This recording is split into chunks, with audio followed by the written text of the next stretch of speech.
The NFL draft is complete, and the New York Jets hopefully found their franchise quarterback and added some nice depth on the defensive side of the ball. Find out how I grade the Jets draft next. Hello and welcome to another video. I am Matt O'Leary. Before we get started, I just wanted to mention that you can follow me on social media at Matt O'Leary NY on Facebook, Twitter, and Instagram. Now, I know I've been away for this past week, and there's a good reason for it.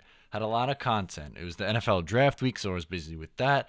Did a live stream during the first round.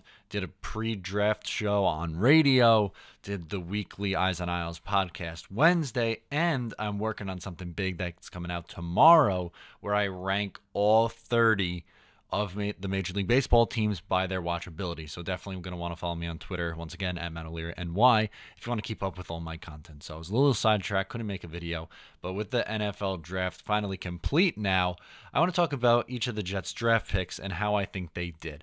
So let's start at the top. Round 1, pick 3, quarterback Sam Darnold.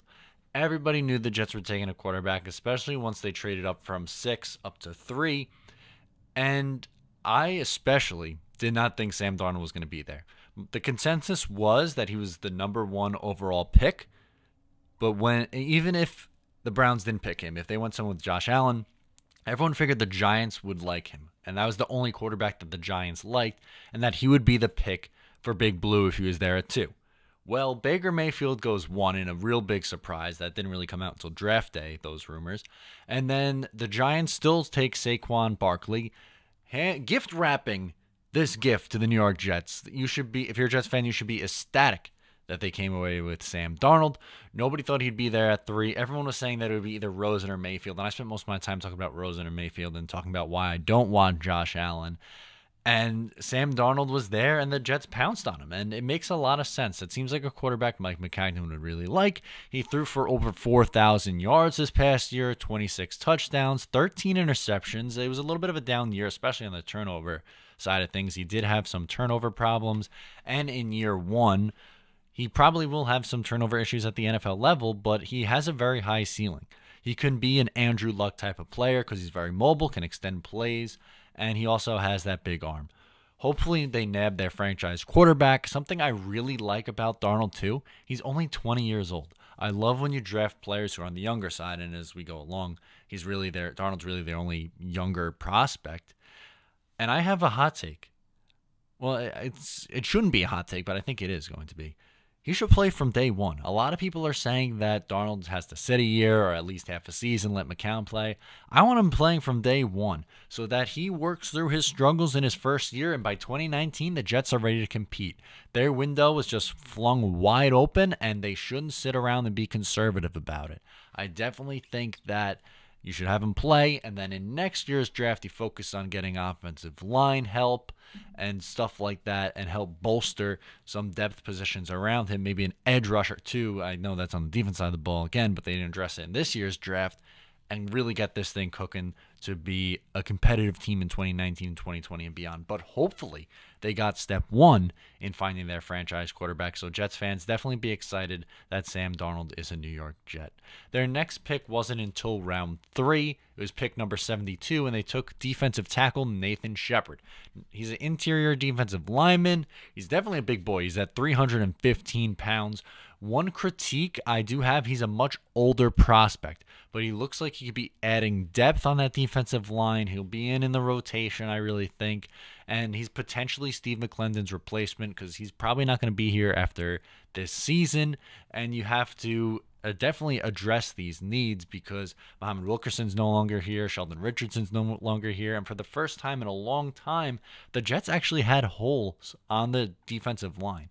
That's something they really didn't have a lot of holes on because they took so many defensive linemen in the first round for what seemed like every single year for 5 years straight, but that's a story for another day. Hopefully Nathan Shepard pans out to be at least a decent rotation guy in round 3. I don't hate the pick. I think it was okay. I might have went a different position, but again, I think in the 3rd round he does have some value. In round 4, pick 107 was tight end Chris Herndon out of University of Miami. He had 477 receiving yards last year. He had 4 touchdowns. He's a bit raw. He got hurt in November too, something to keep in mind. Needs some time to develop. I don't necessarily expect him to be the Jets' starting tight end next year.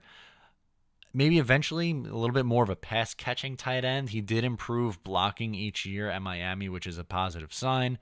This also likely means that Jordan Leggett is likely on his way out. Leggett, of course, was taken by the Jets in last year's draft. Didn't play. I'm thinking maybe Herndon takes some time with maybe Eric Tomlinson or someone like that, and he's maybe the second or third tight end on the depth chart this year. In round 6, pick 179, they selected Parry Nickerson, and this was a great pick by a lot of people who analyzed the draft. He's a corner from Tulane. He got a lot of high praise for Pro Football Focus, who rated him one of the most underrated players in this draft.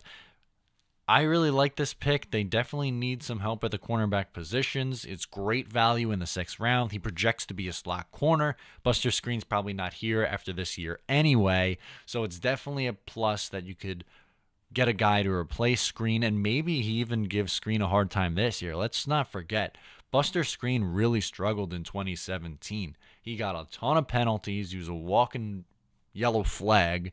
I mean, I think that this guy Nickerson can play a little bit of a role in 2017 and potentially in 2018 rather, and potentially by next year 2019 he is your starting slot corner, which would be fantastic value from a 6th rounder.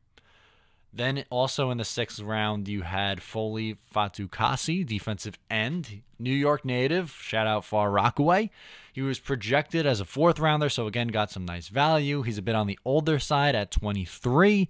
He's still a little bit raw here, which is expected from guys in the 6th round. If they have a little bit more talent, it's likely because they're raw, a little bit of a project. But he's another big boy at 315 pounds. Maybe he gets in the rotation a little bit. He had 4 sacks last year. And again, the 23-year-old, if it's me, if I'm a general manager, I want to take younger prospects so that they're developing at 22 and 23, and they're really bursting onto the scene at age 23, 24.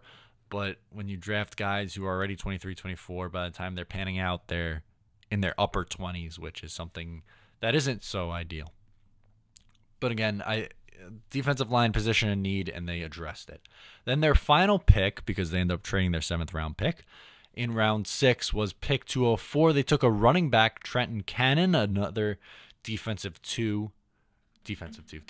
2 prospect. Their 3rd round pick, Nathan Shepard, was also a D2 player, but doesn't necessarily matter there. They still can translate. He rushed for 17 TDs and over 1,600 yards last year. He's an extremely quick back, a little bit on the smaller side. I think he's 5'11", 185. So again, definitely on the smaller size, but he can be your kick and punt returner. I don't really see him challenging Eli McGuire for much playing time this year.